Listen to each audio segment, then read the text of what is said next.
peaceful fall afternoon, Horry County, South Carolina. Jerry and Brenda Myers, accompanied by a police officer, arrived at the home of their 22-year-old daughter, Lisa. They had made the 250-mile trip from their house in North Carolina after failing to contact Lisa for 2 weeks. No one was home. The house was locked, except for one window. Inside, chaos.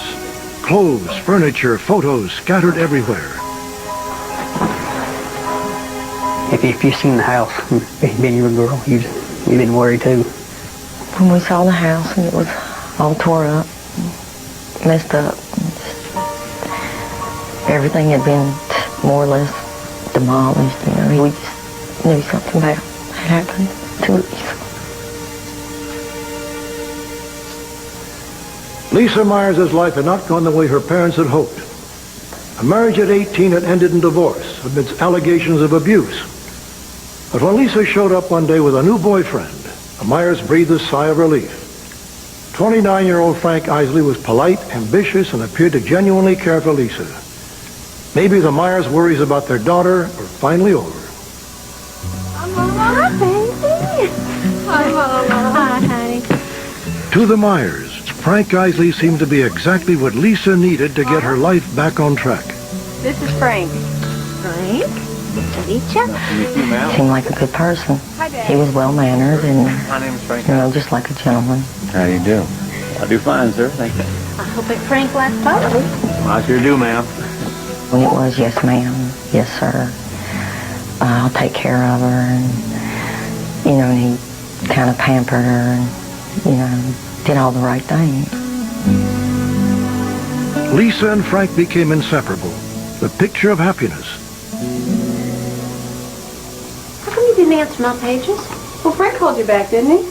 But to Brenda Myers, a disturbing possessiveness emerged. The Jeep's not working right. What? What's the matter with the Jeep? Like everywhere she went, he was right there with her. You know, if she came to the house, he was there. If she was sitting in there talking to one of us, he was there. If she went to the bathroom for too long, he would holler and ask her what she was doing, and then he'd get up and go in there and see.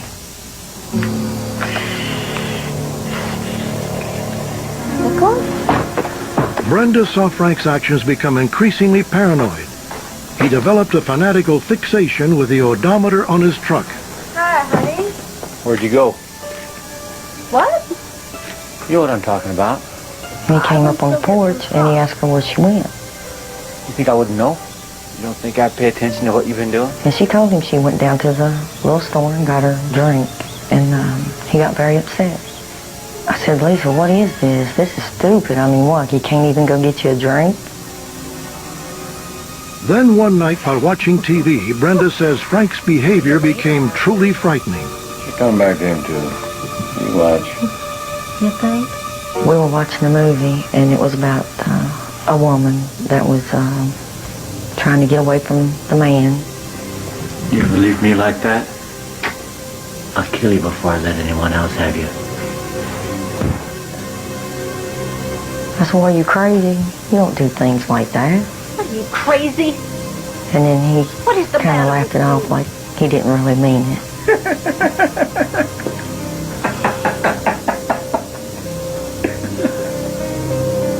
But he did. I know he did. Frank and I? We're moving. But Lisa seemed oblivious to Frank's threatening obsessiveness. It'll be okay, Mama. I'll give you a call later. Within a year of meeting Frank, she made a startling announcement. There too. We're going to do home Lisa was renovation. moving into Frank's home in Conway, South Carolina. Come on, Lisa. We gotta go.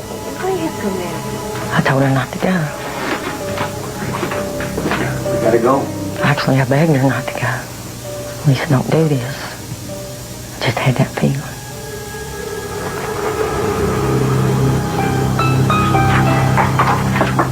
The move only accelerated Frank's mania, according to the Myers. Happy birthday. It came to a head when they paid their daughter a visit on Labor Day weekend.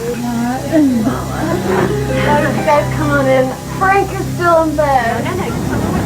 In the afternoon, Lisa and Brenda drove into town for some shopping.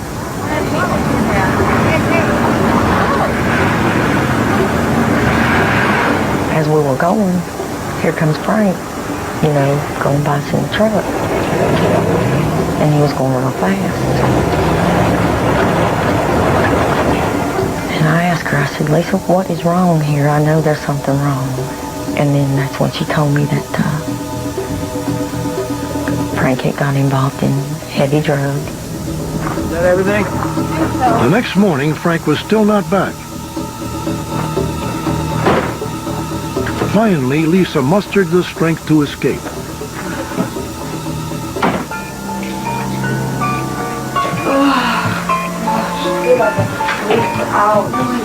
But leaving Frank Isley would not be so simple. More than a dozen phone messages awaited Lisa on her return to her parents' home. Frank wanted to talk things over.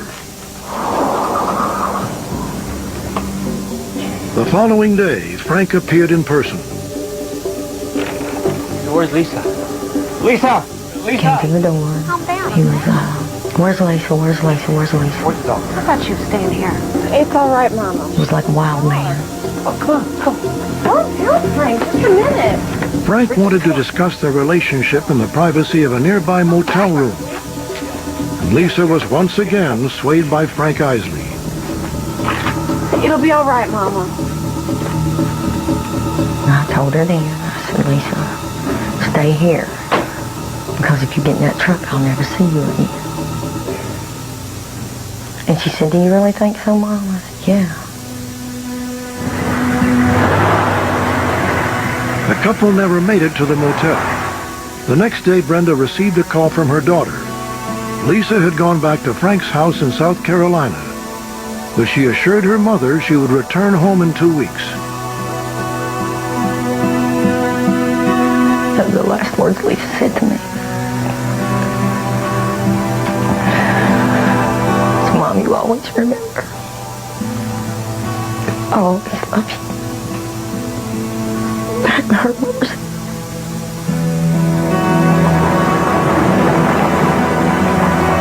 After failing to get in touch with Lisa, the Myers drove over to Frank's house. What they found turned their worries into outright panic. The Myers immediately filed a missing persons report for Lisa. The police could not find Lisa or Frank Isley, but they did discover that Isley told a friend of Lisa's that she walked out on him in the middle of the night, taking $1,200 of his money. Without any sign of foul play, there was little more the police could do. There was no circumstances to believe that this was anything more than a young lady that had left her boyfriend and left the area, possibly. It was not unforeseen that she could have been staying with other friends and just not had contact with her family yet. I don't know. I know what else. The Myers took matters into their own hands. They drove tirelessly around Conway, South Carolina, looking for any sign of their daughter. Instead, they came across something they never expected. Hey! And he took off in his truck, like 100 miles an hour.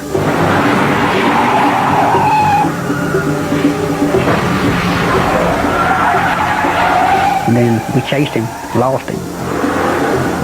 And that's the last time we seen him.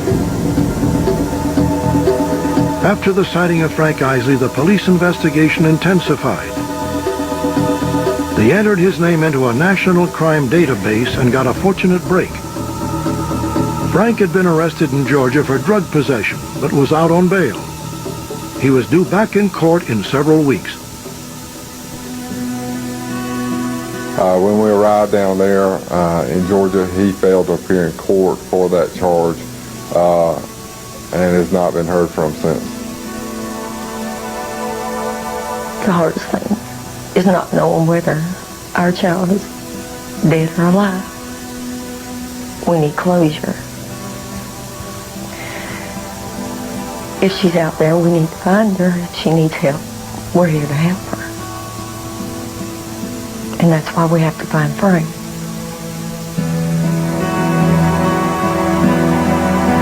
Frank Isley is currently wanted on drug charges in Georgia. He is also wanted by the Horry County, South Carolina Police Department for questioning in the disappearance of Lisa Ann Myers Neugent. Frank Isley is 5 feet 8 inches tall and weighs 135 pounds. He may be driving a blue GMC pickup truck with a toolbox attached to the truck bed. If you have any information about this case, please write to Unsolved Mysteries, P.O. Box 11449, Burbank, California, 91510.